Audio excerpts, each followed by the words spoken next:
Hi everyone, I'm going to be talking about how to make two kinds of puffs today. We're going to start with apple cinnamon puffs, or otherwise known as apple turnovers.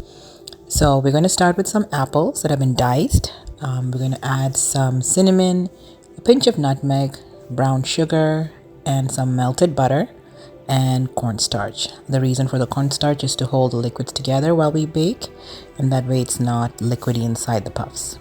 Okay, so the puff pastry that I use is this brand, Tender Flake, available at Walmart, Superstore, so you can get that, or the off-brand one also works as well. Inside the box, it comes in two squares like this. You have to defrost them, and then we're going to cut them into two pieces, and each piece gives you 4 puffs. I mean, you want to make sure they're defrosted. See, you can feel the dough pushing when you press on it. Now we're going to make these into bite-sized pieces. So we're going to cut them into 8ths as well. Okay, so now we have floured our surface. We don't want it to stick because it's a very sticky dough as well. So we're going to go ahead and roll it out. And when you roll it out, you want to make sure you get some flour on either side. I forgot to turn this over, so I'm going to flip it over now and get some flour on there, and then you'll notice it doesn't stick as much as I roll it out. So we go ahead and roll it out, and then we're going to cut it into 8 pieces now. So I do use my pizza cutter to cut these. They're just so much easier. See how quickly I can cut through that without much of a hassle. So here comes the 8ths. Now my preferred size will be the 4 pieces instead of the 8, just because you get a better filling to puff pastry. So I would actually recommend just don't go with the 8, just go with the 4. It's just it tastes better. You just get more of the filling. So we're just going to clear up our work area so we have space to go ahead and fill our triangle. Oh, my dough got a little sticky here. So let's just move it all to the side. And then we're going to go ahead and put the filling inside. Because we were doing bite-sized pieces, I really couldn't put a lot of filling in here.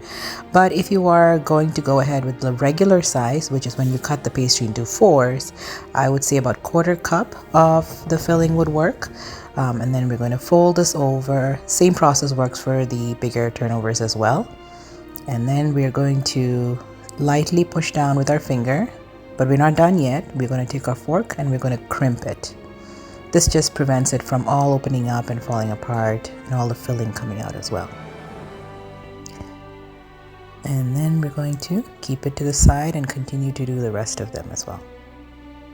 Now when I bake them, what I do is I put some whipping cream in a little bowl and brush it over them. That gets them really brown. You can also use melted butter. Now I bake these in the oven at 400 for about 25 minutes. You can do 30 as well. So now we're moving on to our potato puffs. These are one of our hot sellers. We really have a lot of customers love them. So this was a party tray that we were filling with a huge number of potato puffs. So I'm going to go ahead and let you in on how we do this as well. So we're going to start with our potato filling. I cook my potatoes in the pressure cooker, an instant pot. Just it prevents a lot of liquid from being soaked in to the potatoes. I saute onions, garlic, ginger, and I add in coriander powder, garam masala, turmeric, paprika, green chilies, and then I mix in everything, and then at the end I put fresh coriander leaves chopped up. I make sure my onions are not sliced but diced. So there they are, all ready to go. I make sure they're not a paste. You want to have some chunks in there as well. It just gives for a better mouthfeel. Okay, so there are some chunks you can see there.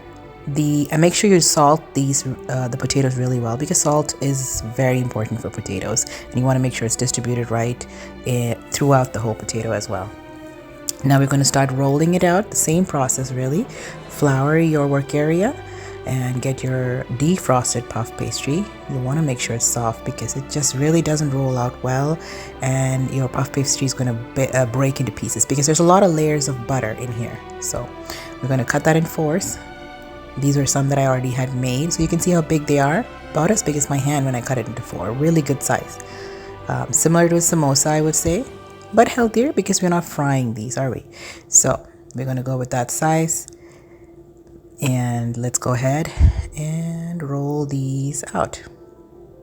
I'm just making sure you know that it's defrosted. See? Soft, soft, soft. And make sure your area is, floured as well. Once we've rolled it out, just make sure you don't roll it out too thin or too thick. You want it to be about as how thick you would roll a roti out.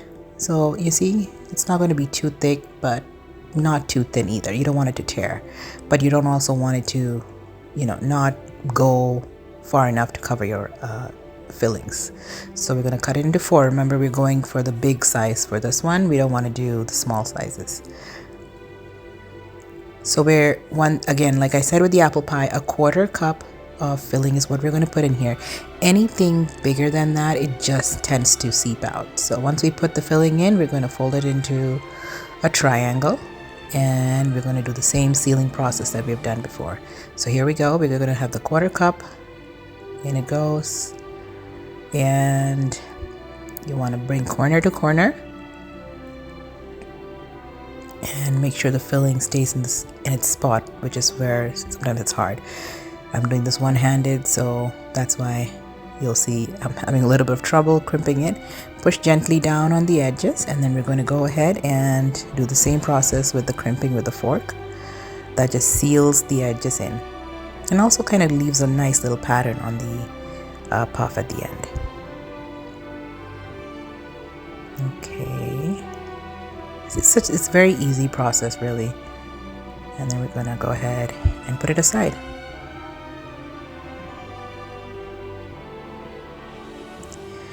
Now when we bake these puffs, we do the same process. I do it at 400 for about 25 to 30 minutes, and I brush that cream over it as well. So thank you for joining me on this video on how to learn to make 2 different kinds of puffs, the apple turnover puffs and the potato puffs. Hope you guys enjoy it.